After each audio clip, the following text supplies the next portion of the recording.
11 8 nomor absen 20. Di sini saya akan menjawab pertanyaan tentang tantangan Pancasila sebagai ideologi negara di era digitalisasi. Artikel Tantangan Pancasila sebagai ideologi negara di era digitalisasi membahas bagaimana Pancasila sebagai ideologi bangsa menghadapi berbagai tantangan akibat perkembangan teknologi dan digitalisasi. Dalam artikel tersebut dijelaskan bahwa era digital membuat penyebaran informasi menjadi lebih cepat, terbuka, dan tidak selalu dikontrol. Sehingga berbagai ideologi asing, paham radikal, konten provokatif, serta hoaks mudah masuk dan mempengaruhi masyarakat Indonesia, terutama bagi generasi muda.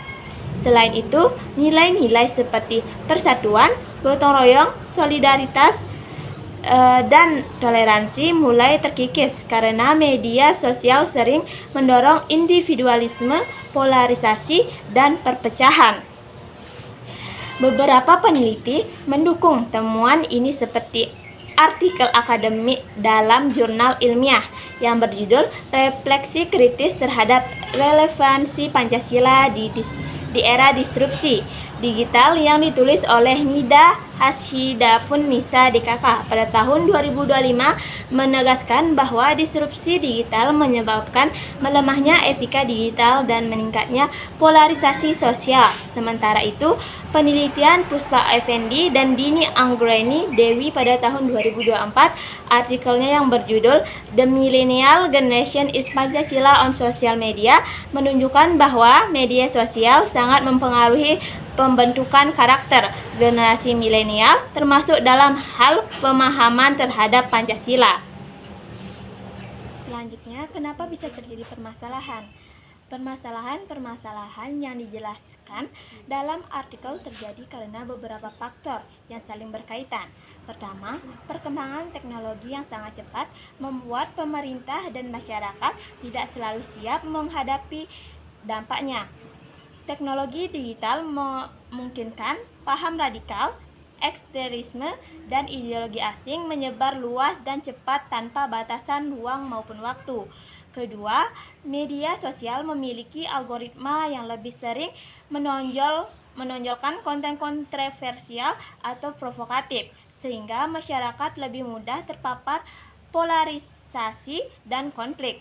Faktor berikutnya adalah masih rendahnya literasi digital masyarakat Indonesia. Banyak pengguna internet belum mampu membedakan informasi valid dan hoaks. Studi Alfik pada tahun 2021 menyebutkan bahwa rendahnya kemampuan verifikasi informasi adalah penyebab utama penyebaran berita palsu di dunia digital. Selain itu, pendidikan Pancasila yang selama ini dianggap kurang menarik dan tidak kontekstual membuat generasi muda kurang menginternalisasi nilai-nilai tersebut. Akibatnya, ketika dihadapkan pada arus informasi global, mereka lebih mudah goyah atau terpengaruh. Pendidikan Norsmat Isdaryanto DKK pada tahun 2025 juga menunjukkan bahwa orientasi politik dan nilai kebangsaan generasi muda semakin dipengaruhi oleh media digital, bukan oleh pendidikan formal. Ini menjelaskan mengapa nilai-nilai Pancasila semakin terpinggirkan jika tidak disampaikan dengan metode yang relevan.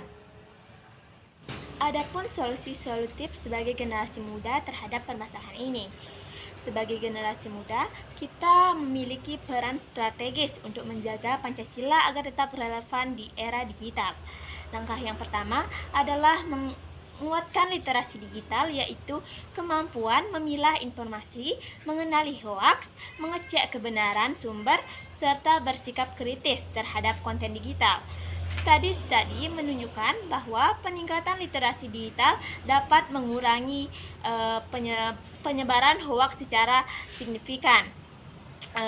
Yang kedua, generasi muda perlu menginternalisasi nilai-nilai Pancasila dalam perilaku sehari-hari, tidak hanya dalam teori, misalnya dengan menunjukkan sikap toleransi, saling menghormati, menolak ujaran kebencian, serta ikut kegiatan sosial yang mencerminkan semangat gotong royong dan persatuan. Lanjut yang ketiga, generasi muda dapat terjadi pencipta konten positif. Kita bisa memproduksi konten edukatif, kreatif, atau inspiratif yang mempromosikan nilai Pancasila seperti konten toleransi, solidaritas, anti hoax, atau narasi kebinekaan. Dan yang terakhir yaitu yang keempat, ikut terlibat dalam komunitas organisasi atau kegiatan literasi kebangsaan akan memperkuat pemahaman dan keberagaman generasi muda dalam menjaga nilai Pancasila dari berbagai ancaman digital. Kesimpulan yang dapat ditarik dari permasalahan dalam artikel tersebut yaitu permasalahan yang diangkat dalam artikel tersebut menunjukkan bahwa Pancasila sebagai ideologi negara sedang menghadapi berbagai tantangan besar di era digital. Tantangan tersebut muncul karena derasnya arus informasi, maraknya hoaks, polarisasi, serta penyebaran ideologi asing yang mudah masuk melalui media sosial. Situasi ini diperburuk oleh rendahnya literasi digital serta kurangnya optimalnya pendidikan Pancasila yang relevan dengan zaman. Namun, Pancasila tetap sangat penting dan relevan sebagai pedoman moral etika digital serta dasar persatuan bangsa melalui peran aktif generasi muda, seperti meningkatkan literasi digital, menguatkan pemahaman nilai Pancasila, dan memanfaatkan media sosial untuk penyebaran konten positif. Nilai-nilai Pancasila dapat tetap dijaga dan diperkuat meskipun berada dalam gempuran teknologi modern. Penelitian terbaru juga menegaskan bahwa digitalisasi bukan hanya ancaman, tetapi juga peluang. Pancasila bisa ditanamkan dengan cara yang lebih kreatif, modern, dan adaptif selama masyarakat, khususnya generasi muda, mau terlibat secara aktif. Sebagai penutup, tantangan Pancasila di era digital muncul karena cepatnya arus informasi yang tidak selalu positif, hoaks, dan menurunnya etika bermedia menjadi masalah utama. Karena itu, kita sebagai generasi muda harus bijak, kritis, dan tetap memegang nilai-nilai Pancasila saat berada di dunia digital. Dengan begitu, ruang digital dapat menjadi tempat yang lebih aman, positif, dan mempersatukan. Sekian yang bisa saya jawab tentang pertanyaan ini. Saya ucapkan terima kasih. Om Santi Santi Santi Om.